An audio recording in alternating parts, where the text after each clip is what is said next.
live from a stalled Honda Civic. It's a magical Monday edition of Business Pants, joined as always by embittered Emma Lurking and mundane Matt Moscardi. I'm misshaped homemade English muffins. Shouldn't that be misshapen, Damien? First of all, if Damien's writing Emma's intro, you have to write it for No, Emma. I like you it can't like have this. Emma be misshapen. That's my favorite something part of and it. That she My just favorite part reads of it. She just swap names. I In like this no emotion in her today's voice too. It's nice. lemonade-shaped bag of carbon-scented nuggets called July 25th, 2022. Sexy story updates, sleazy academic papers, and Emma's trendy dumpster dive. Yay! Yeah. Happy Monday! How No, are we it's feeling? Are you feeling good on this Monday? Are we good? Oh, now you're picking up steam. not. Yeah, there she goes. You just hate reading online. You just hate reading in a podcast. You know, I'm an improv kind of gal. What can I say?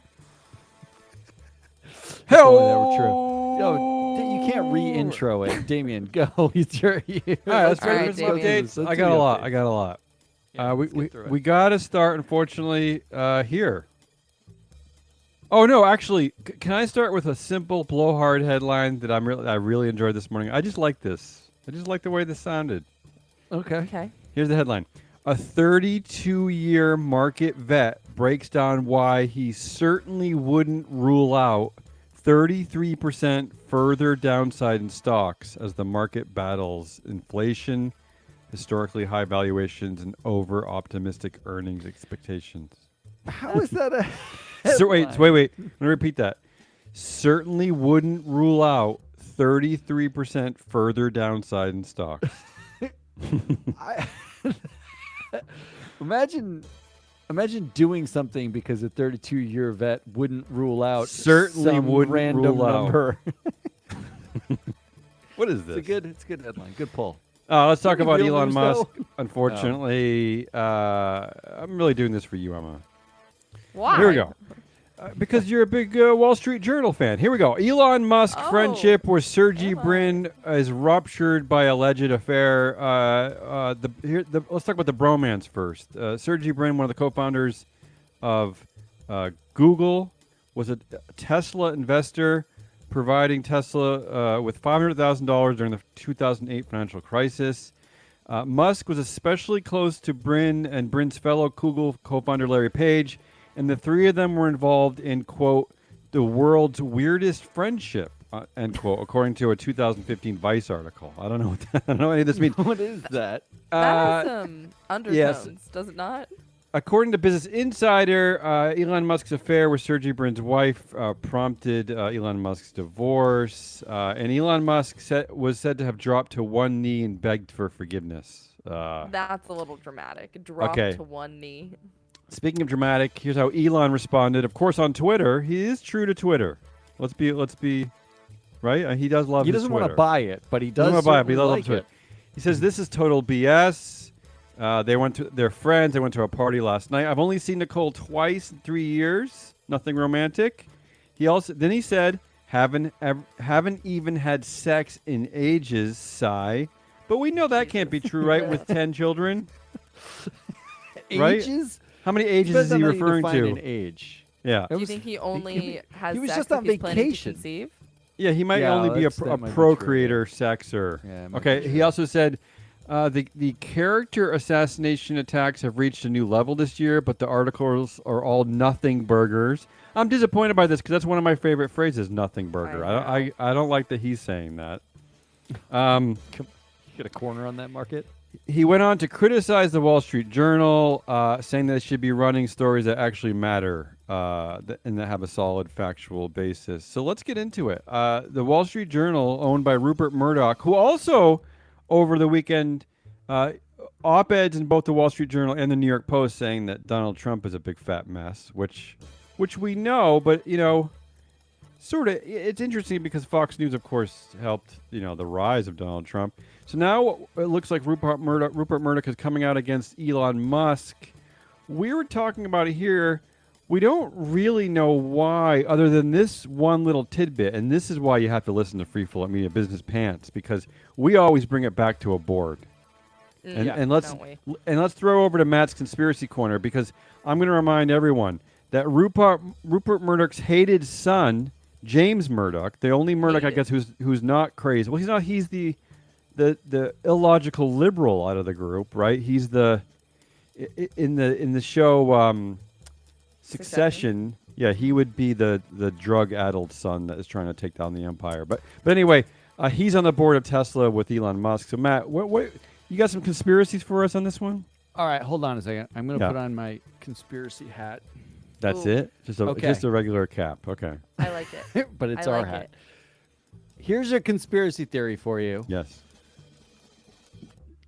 James Murdoch on the Tesla board has among the lowest levels of influence according to our metrics. He's not influential. That is because Elon Musk is the most influential by far on that board. Yes. Representing more than half of the influence on the board, which makes sense, right? My conspiracy theory is this is all an effort to get back. Rupert's getting back at his own son, who's sitting on the Tesla board and has been empowering Elon Musk to go around and do and say things on Twitter, or not buy Twitter, and then buy Twitter, and then not buy Twitter again. And Rupert Murdoch is pissed at his son for something, and you're seeing it come out in the Wall Street Journal as a tabloid about an affair that may or may not have happened. That's my conspiracy theory. Here's how you might be right, because I was trying to make a connection with Ron DeSantis, right? Because Elon Musk is now in the Ron DeSantis camp. DeSantis is Trump's main competitor. Rupert Murdoch is coming out against Trump, which means he's going to be for DeSantis. They're already seeing that on Fox News. But then, wait a minute. How does that conspiracy work if Elon Musk is also for DeSantis? So I think you're right. It does go back to the son, James Murdoch. It always comes back to the James son. Murdoch. Always comes back to the board of son. directors. Look to your boards of directors to understand life. Right, Emma? That's my conspiracy theory. For sure. Emma, do you have anything that you want to weigh in on this? No. Not at Don't you all? like my conspiracy theory hat? It's the same hat I feel like you had a on my lot to shelf all the say time. before the show started taping. You were dropping nuggets about Grimes, and weren't you? We'll get to it a little bit later. I have some more to say. Oh, okay. All right. Moving on. Summer travel chaos continued. Clearly, there are two big themes of this summer, without an actual doubt. Well, three if you include the anti-woke versus woke battle, but that's really nobody else cares but us and a small group of ESG professionals that may or may not exist because they don't reach out to us as much as they should. They should do more, because otherwise you're just staring at your dual computer screens all day and you don't have a life. So you should reach out to us. Sounds like my life, actually. So the main stories are Elon Musk, obviously, and Twitter, and summer travel chaos. That's the big Summer travel chaos. Emma, you're gonna have to explain this one to me. Why is this the one that we all care about? But it is. This is the thing that we're collectively complaining about this summer. Here's my mini conspiracy theory about this. Do it. Is that news outlets have never had more access to witness testimony than That's they true. do in this situation. Like, everyone would love to complain about their shitty flight experience to a news outlet. It's like, okay, yeah, I was waiting for 5 hours. They put me on hold for 8 hours. Everyone wants to complain. So these news outlets are just like, great, story after story after story. And they're going to really, lengthen it out and go one by one. So it's like every story is one person. It's great. Hold on. I'm putting on my conspiracy theory hat again. I haven't thrown it to you yet, but go ahead. Here's what I think is happening. Yes. Mark Zuckerberg, who owns 90% of social media, wants to buy an airline so he can fly even more cheaply between all of his homes and on 7-minute flights. And the only way he can do that is if he makes travel so chaotic by allowing people to post every second of every day. And all that CNN and CNBC and MSNBC and Fox News, all they're doing is going post by post by post. They reach out to them and they say, do you have a comment on the travel chaos? And then we get story after story about 100%. A single mother who's stuck for 12 minutes waiting for her bags on the tarmac. Also, Mark Zuckerberg can get an airline cheap. Whoa. No, that's a terrible conspiracy theory. I liked your first one better. All right. I gotta keep picking up my hat. I'm going to wrap up these stories over the weekend. I'm sorry, I have to go into depth on this one. I love it so much. This is like jump the shark clickbait reporting du jour. This is the best. Here's the headline. American Airlines canceled a 10-year-old passenger's connecting flight without telling her parents. Okay, first of all, you have a 10-year-old child. It's bad enough that you're sending this kid out alone on any flight, but you're giving her a connecting flight? That's. I mean, She's you're an not even unaccompanied finding a minor. direct. They live I've less been an than. unaccompanied minor. Stop. Okay. They live less than 2 hours away from Washington D.C. They could have driven her there to get a direct flight to Well, Boston. that's Instead, they crazy. put her on Oh, a that's flight crazy. in Richmond to connect at JFK of all places. This is crazy talk. I just love this. I love the premise here. It's all Well, crazy. my daughter is 11, and she's flying to Hawaii by herself, and then flying to Alaska, and then flying back. Are you serious? Yeah, I'm dead serious. The flight from Hawaii to Hawaii is direct, but she has to connect to get to Anchorage in Seattle, and the connection is at 9 p.m. at night, and there's nobody you're there. crazy. I don't want to hear you complain because you set this up. We already talked to her about what happens if your connection. You there's some set this connection up, so problem no or some no problem. complaints allowed. But and, guess and what? I'm pretty Guess sure what you that won't see? Hawaii and Alaska are won't- not actual states, so I don't know what You you're won't doing. see an article written about my 11-year-old because that's stupid and a waste of your time to read. Come on. It's, Family members who were set to collect the child from Boston instead drove to JFK to pick her up. They drove 6 hours. See, they could have avoided all this if they had just driven. Okay, you get the point. Okay, here's what her mom says. She was terrified and said she doesn't want to fly again. This experience has destroyed her love of traveling. A win. This What is great as a love? win for the environment. This is all we have to do. We have to find all the children and just ruin their experiences And traveling, put and them they'll on grow up and they planes. won't fly. To send them to Chicago O'Hare and let Yeah. them transfer somewhere. And little girl, I'm speaking to you directly now. You live on the East Coast. This is Amtrak country. Just jump on a train. What are you doing? You don't That's need to true. fly anywhere. But have you They seen went on to people on say, trains? the mom went on to say, our family said she was very quiet that night, which is not her normal self. She is usually very chatty and bubbly, but barely spoke. Finally, we can watch Love Island UK in peace. But wait a minute. This is her relatives we're talking about, not her immediate family. So maybe they're just creeps and she hates them. Is this causation? I'm not too sure. I think she's thinking to herself, these people put me on that plane and stranded Which me in people? New I don't know York. who. Yeah. All of them. relatives. I don't they're know. Here's all my favorite complicit. part. The layers of complaining here are so great, but here's my favorite part. The child who was flying alone for the first time was offered a voucher for lunch, but was told that she would need to pay for dinner using her own money. The 10-year-old. But to be fair, her family picked her up at 5 p.m., so that's a little bit before dinner, right? I mean, they should have waited to pick her up till like at least 7, and then she could have gone to Johnny Rockets. They were that family was just trying to screw the airline, and the airline Oh, knew yeah, it. That's all. what was Yeah. happening. For sure. I All right, mean, moving why are on. we covering this as a story? Why is this in the? I just business love press? that Poor kid. the idiotic parents like Yeah, the Mascardis sure. would put their children on Poor planes and then kid. complain about it later. I Oh, love I it. mean Poor the kid poor is kid who fine. got psychoanalyzed in this article that she didn't want to be involved Yeah, I in. mean, come on. The mom's saying she's usually bubbly, but tonight she's quiet. She also was on a flight and traveled for 12 hours. She's quiet because she's tired, and you put her on. Like, I mean, come on. And she hates her creepy uncle. Okay, let's move on to The Guardian. They're covering a story called It's a Mess, and I've never seen anything like it. Global lost luggage crisis mounts. Is it crisis? We're using the word crisis for that. According to the actual There's a climate crisis, and now we're saying luggage crisis. according to the actual You're data, getting mishandled baggage is up 24% from last year, with 8.7 suitcases per 1,000 passengers not arriving on time. Is that a crisis? I don't really know. Anyway, I like this little battle. Emirates said that the industry faced Airmageddon and pointed the Nice. finger at an incompetent London Heathrow airport after it capped daily passenger numbers. Heathrow hit back, saying that Emirates was putting profit ahead of safe and reliable passenger journeys. So we got a real internal battle going on here, which I'm really enjoying. Can one of them mention climate change? Can somebody No, mention the fact they're that not we getting don't there. need to fly anywhere? Nope.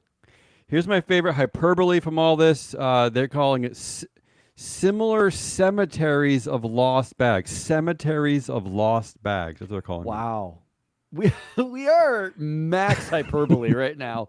Crisis, Armageddon, cemeteries of bags. And yet, there's a company later in the article that says that most of you can rest assured because most lost luggage, according to data, ends up being returned to their owners. So there is actually no cemetery of No. So the undead bags, right? yeah. So even in the Guardian, these articles are confusing. Yeah, you go from cemeteries to actually you're fine. Here's my favorite tearjerker: American tourist Donna O'Connor went to Ireland with her dead parents' ashes, because she was going to spread them. And of course, she got separated from her bag, and she said, "I want them here, and that's why I brought them with me." So you see, she got separated from her parents I see how that works. Yeah. in the lost. Okay, That's why they said cemeteries. I'm going to move on to actual this cemetery. and get to American Airlines CEO, who says, despite the profit he announced a profit in an earnings call. He said that there's not a day that goes by where the airline doesn't have trouble supplying enough pillows, blankets, cups, and food for its flights. I mean, okay, food might be a problem depending on the length of the flight, but Yeah. blankets and pillows and it's I don't. This is a baffling story of the summer. I'm just so confused. I'm like, Do they tell. know how many planes they have. They know how many pilots they have. Yeah, They there know must how be a many- formula for blankets, right? There must be a blanket formula. A I'm blanket formula. confused. Where's the blanket formula, and how come it's not in the proxy statement? I don't know, man.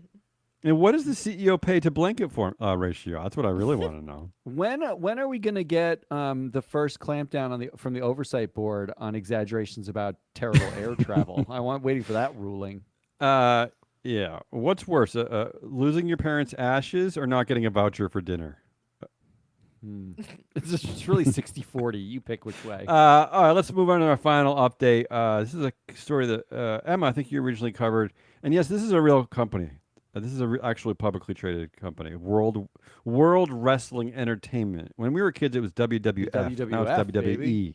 Yeah, I still call it okay. WWF. So the story, I guess, is over. Vince McMahon, he was the CEO being investigated by his own board for agreements to pay $12 million over the past 16 years to settle allegations of sexual misconduct and infidelity.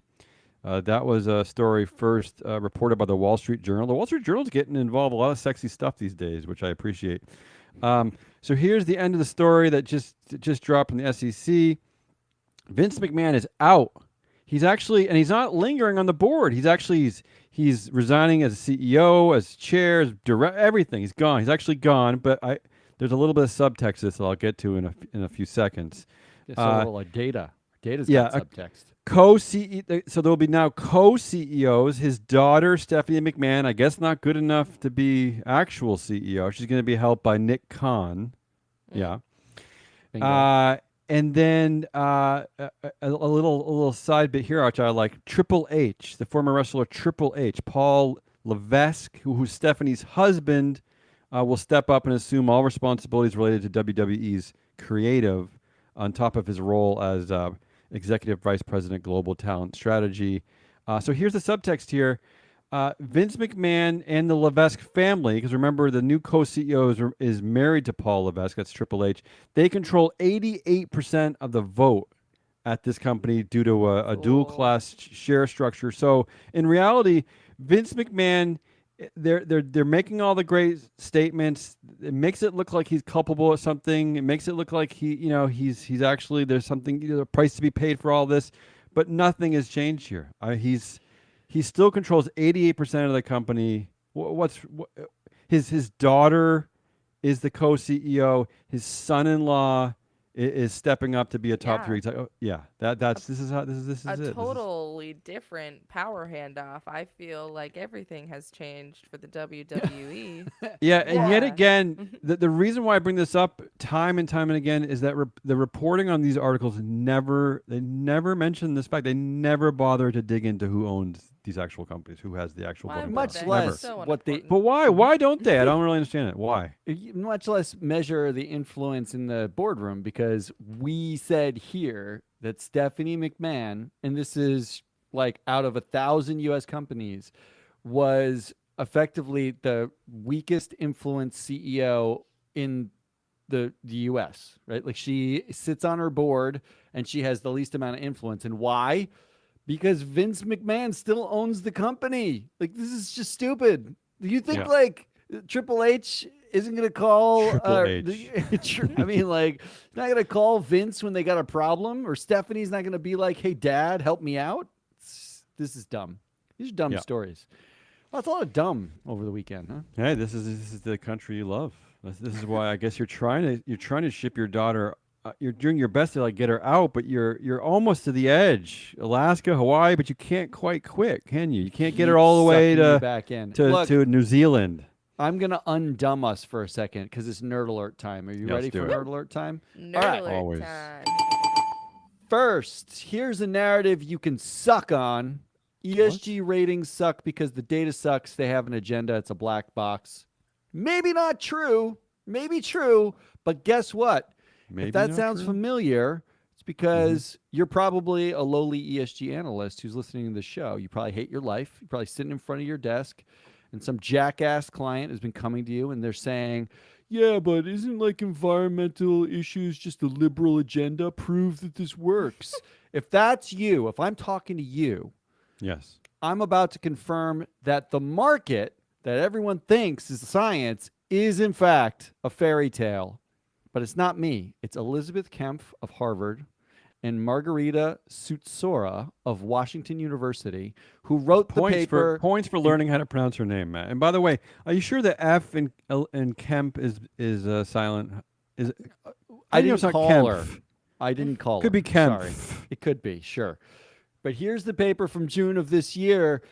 Partisan Professionals, Evidence from Credit Rating Analysts. Okay. Here's your nutshot.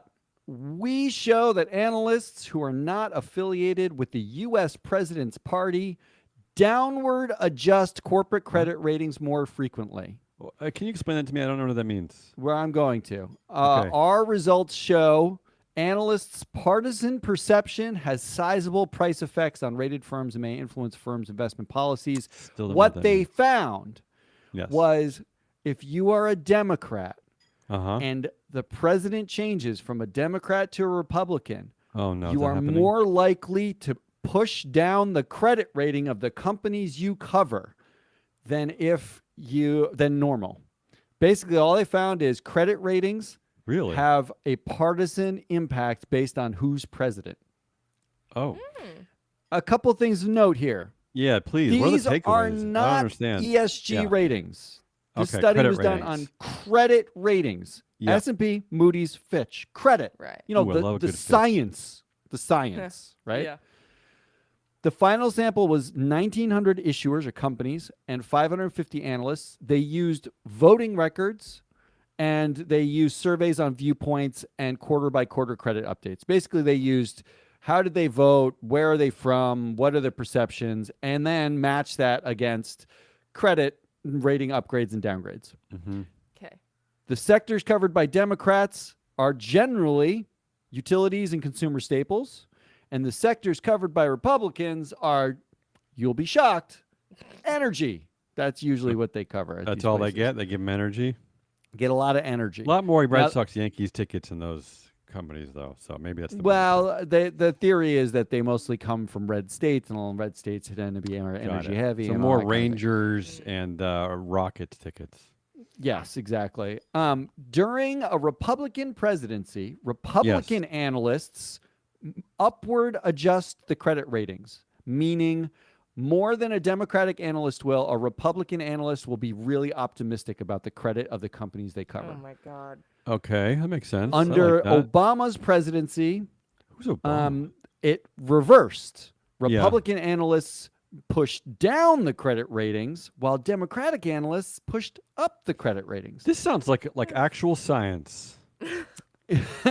This is what happens in your real sciencey market. Okay, ratings changes actually correlate with stock market performance too. Are you suggesting that not just in the ESG world that there's bias everywhere? Is that what you're saying? Could there be actual bias, human bias everywhere you look? I hope you're sitting down, but that floored. seems to be.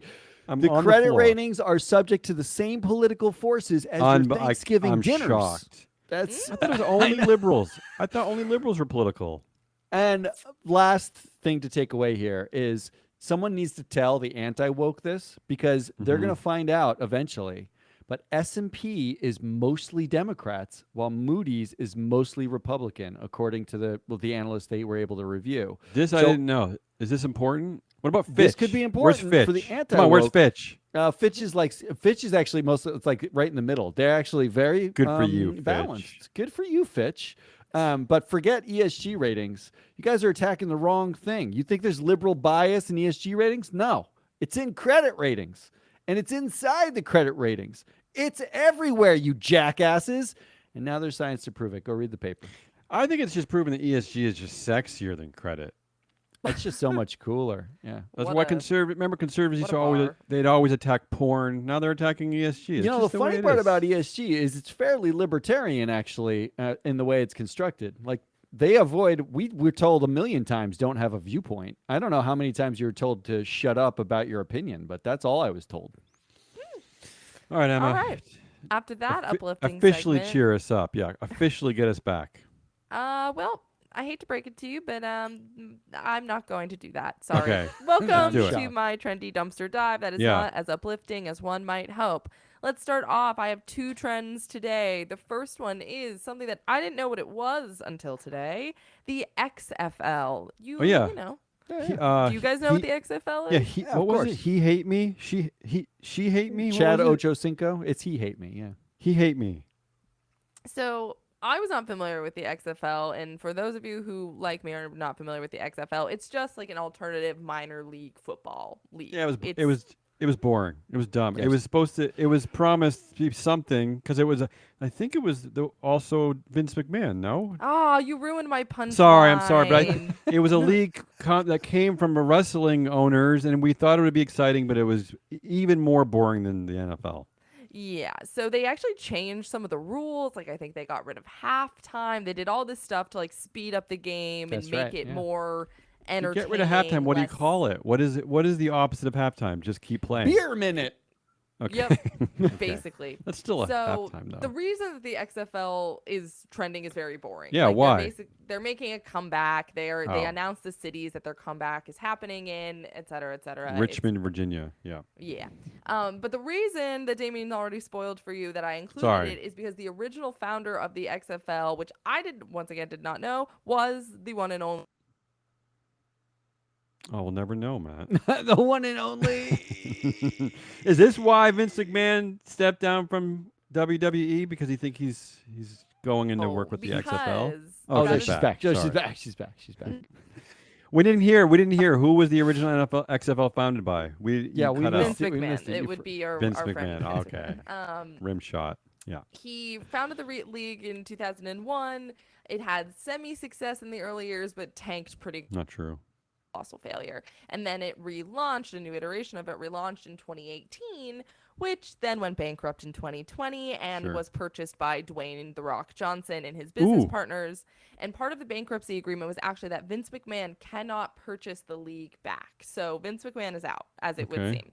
That being said, I don't know what's up with their board, so I'd be interested to look into that. We'll look And into the one it. ironic detail that I wanted to point out about this is that Vince McMahon, in all of his rule changes and like gripes with the NFL, he wanted players with a criminal record to be banned from participating in the league. Is that right? Yes.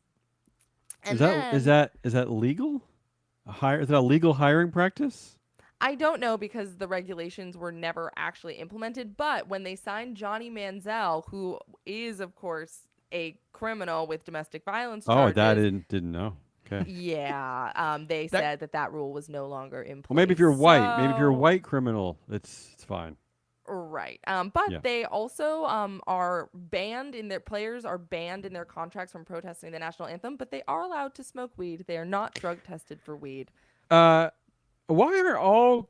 I mean, we cover the Russell 3000 and a lot of the stuff we do, Matt. How come all companies are not this exciting?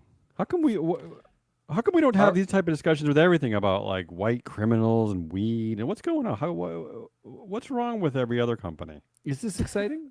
Is that what we're calling that? Probably now? not. I'm I just mean, the trying most exciting to thing to me plug Emma here. about the most exciting thing to me about this is the fact that there are like 8 cities that were Yep. announced. They're mostly Yeah. major cities. One of them, Las Vegas, was the only one not to name a stadium. So I guess they're gonna play in the parking lot behind a Desert. Cumbies. I like it.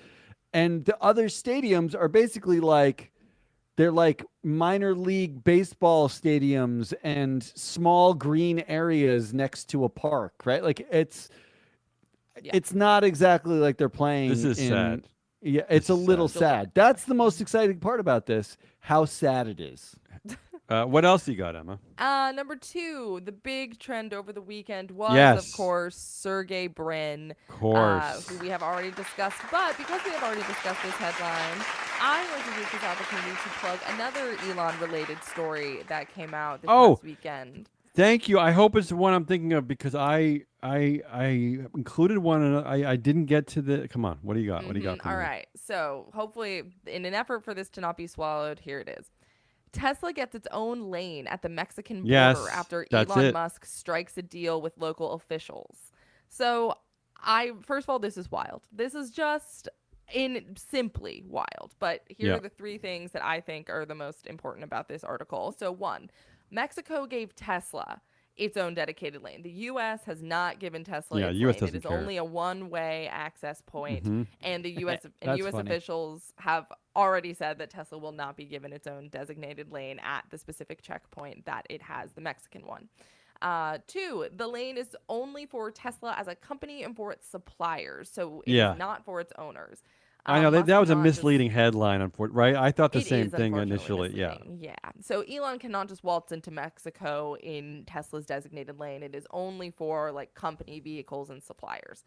And 3, at the end, this is a little bit unrelated, but I thought was interesting. At the end Yep. of both the articles I read, one was Business Insider and one was TechCrunch.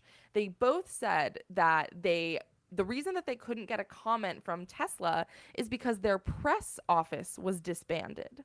So they didn't even Oh. have a place Well, to they have- contact. That was They have a disbanded, like, CEO with a 3 years Twitter ago. account. They have a CEO with a And- Twitter account. What do you Yeah, want it's a just- press office? It's interesting to me that they felt the need to mention Emma. because I mean, look, we Yeah. read these headlines all the time, and not many articles mention this. Emma, you're missing my favorite part of the story. Well, first of all, Mm-hmm. this is unheard of. I haven't heard of another publicly traded corporation that has its No. own lane anywhere in any border crossing. But you missed my favorite part. This detail. The crossing point is relatively quiet, with the yeah. longest average wait times about 20 minutes around lunchtime. Yep. So there's no point. There is no need for this lane at all. It's not a major. This is not a major border crossing. Yeah, which is why I am suspicious of Yeah, it's some a other like this is yeah. just Like the everything you else could- at Tesla or a Musk-owned property, it's always a total shit show. Always. So you can cross in one direction at Yeah. a place where no one crosses anyway. It's never busy. Maybe lunch is faster busy. than Maybe the lunch. no people who are trying to get there. What is that? What is the point of that? don't What is that know. a deal that I mean, why is this news? How did it get brokered? And congratulations for shoehorning it into Sergey Brin. Like Woohoo! that's a feat for a future publication better than ours. Thank you. Let's just to wrap up. This is how the market thinks of the Sergey Brin Elon Musk battle. Tesla stock down today, down $10. Alphabet is also down $1. So So nobody likes affairs. That's your nobody lesson. likes these people. Yeah, Nobody likes affairs. In a country with a 50% divorce rate, that should not possibly be the case. Can we start actually like a reality show of incredibly highly influential billionaire diaper babies who all like they're forced into a house together with their wives and Isn't that their every show on cameras Netflix? Isn't that our Well, that's entire what I'm saying. culture Why now? haven't we done yeah. billionaires? Why are we leaving billionaires off the table? Because they're pretend busy? I mean, they're brokering lanes for their own companies that Yeah. go nowhere, that take Well, no I- time. And I think this is the real conspiracy theory. Zuck is not buying an airline. He's just getting to the point where he's just going to click on a camera for everyone and replace Netflix. that's Oh, nice. terrifying. That is Damian Rollis, and I'm lurking. I'm Matt Muscardi. We are Free Float Media. Come back tomorrow for more business pants. Goodbye.